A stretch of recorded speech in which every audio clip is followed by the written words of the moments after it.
Hi my dear friends, ഞങ്ങൾ ഇന്നലെ ബൂന്തിയിൽ അവധി കഴിഞ്ഞ് എത്തി. ഇന്ന് ബൂന്തി സ്ഥാപിച്ചതിൻ്റെ 784-ാം വർഷമാണ്. ബൂന്തിയുടെ സിറ്റിയുടെ നടുക്കുള്ള റാണിജി കി ബാവടി എന്ന് പറയുന്ന സ്ഥലമാണ് നിങ്ങളെ ഞാൻ ഇന്ന് പരിചയപ്പെടുത്തുവാനായിട്ട് ആഗ്രഹിക്കുന്നത്. റാണിജി കി ബാവടി എന്ന് പറഞ്ഞാൽ റാണിമാർ വന്നിട്ട് ഇവിടുത്തെ ബൂന്തി കൊട്ടാരം ആ മലയുടെ മുകളിലാണ്. അവിടെ നിന്ന് അതിൻ്റെ അടിയിൽ കൂടി ഒരു വഴിയുണ്ട് ഇങ്ങോട്ട് വരാനായിട്ട്, ഈ കുളത്തിലേക്ക് വരാനായിട്ട്. ഇവിടെ വന്നാണ് റാണിജിമാർ കുളിക്കുന്നത്. ആ കുളമാണ് ഞാൻ ഇന്ന് നിങ്ങളെ പരിചയപ്പെടുത്താനായിട്ട് പോകുന്നത്. അതിൻ്റെ അടിപൊളിയായിട്ട് സ്റ്റെബൽ എന്ന് പറയും, വളരെ ഇതായിട്ട് നിർമ്മിച്ചിരിക്കുന്ന ഈ റാണിജി കി ബാവടി നിങ്ങൾക്ക് നല്ല രീതിയിൽ കാണിക്കുവാനായിട്ട് ഞാൻ പരിശ്രമിക്കുന്നതാണ്. ഹായ്, വരിക, നമുക്കൊന്ന് കാണാം.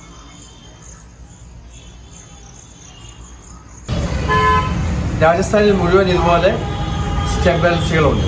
ഇവിടെ പെയ്യുന്ന മുഴുവൻ മഴയുടെ വെള്ളങ്ങളും ശേഖരിക്കുന്നത് ഇതുപോലത്തെ കുളങ്ങളിലാണ്.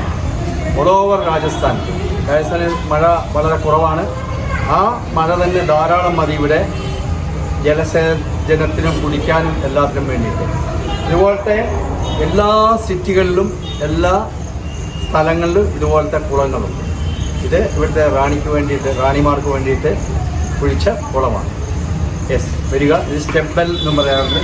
ഇത് താഴേക്ക് സ്റ്റെബലായിട്ട് ഇങ്ങനെ സ്റ്റെപ്പായിട്ട് ഇങ്ങനെ കെട്ടിപ്പടുത്തിട്ടുണ്ട്.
ഇതിൻ്റെ പ്രത്യേകത എന്താണെന്ന് പറഞ്ഞാൽ, ഒരു മെഷീൻസും ഇല്ലാതിരുന്ന കാലഘട്ടങ്ങളിലാണ് മനുഷ്യൻ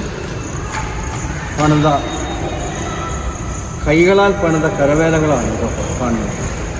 രാജഭരണകാലത്ത് എൻ്റെ അഭിപ്രായത്തിൽ ഇനിയൊരു രാജഭരണം വളരെ അത്യാവശ്യമാണ്. കാരണം ഇതുപോലെ പണിയെടുപ്പിക്കണം, എങ്കിലേ നമ്മുടെ ഇന്ത്യയിലെ ജനങ്ങൾ നന്നാകത്തുള്ളൂ. പ്രത്യേകിച്ച് നമ്മുടെ ആൾക്കാരൊക്കെ നന്നാകത്തുള്ളൂ. നമ്മുടെ ആൾക്കാരൊക്കെ സുൽമാന്മാരായി നോക്കി ഓരോ പണികൾ ഇതെല്ലാം ഇന്നിങ്ങനെ വിചാരിച്ചാൽ പണിയാൻ പറ്റും. വളരെ ഇത് കൈവച്ച് ഒരു മെഷീനും ഒന്നും ഇല്ലാതിരുന്ന കാലത്ത് കണ്ടതാണ്. Okay, thank you. വീണ്ടും ഒരു വീഡിയോ ആയിട്ട് കണ്ടുമുട്ടാം. നിങ്ങളുടെ ജെയിംസ്.